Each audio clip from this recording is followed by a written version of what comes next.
शेतात वीज पडून 5 जण जखमी. रायगाव तालुक्यातील झरगड येथील घटना. रायगाव तालुक्यातील झरगड येथे आज सोमवार दिनांक 23 फेब्रुवारी रोजी दुपारी 3 वाजताच्या सुमारास शेतात वीज पडून 5 जण जखमी झाले.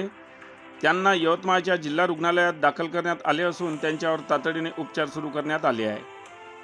माहितीनुसार रायगाव तालुक्यातील झरगड येथे शेतात वीज पडली. यात 5 जण जखमी झाले आहे. यापैकी 3 जण गंभीर जखमी आहे. या घटनेत रामचंद्र नारायण पचारे वय 45 वर्ष, गणेश नाने वय 50 वर्ष, विमल पदिले वय 55 वर्ष, सुनीता राऊत वय 35 वर्ष, वंदना पदिले वय 42 वर्ष सर्व राहणार झरगड अशी जखमी झालेल्या व्यक्तींची नावे आहे. आज सोमवारी दुपारी 3 वाजण्याच्या सुमारास अचानक मुसळधार पावसाला सुरुवात झाली. तेवढ्यात झरगड येथील रामचंद्र पचारे यांच्या मालकीच्या असलेल्या शेतामध्ये मजूर काम करत होते.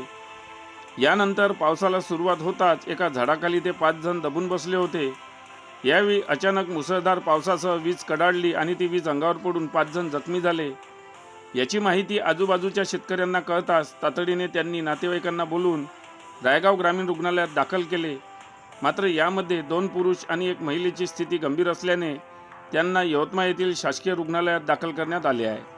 दरम्यान या घटनेची माहिती समजताच याबाबत प्रशासनाकडूनही योग्य ती कार्यवाही तातडीने सुरू करण्यात आली आहे.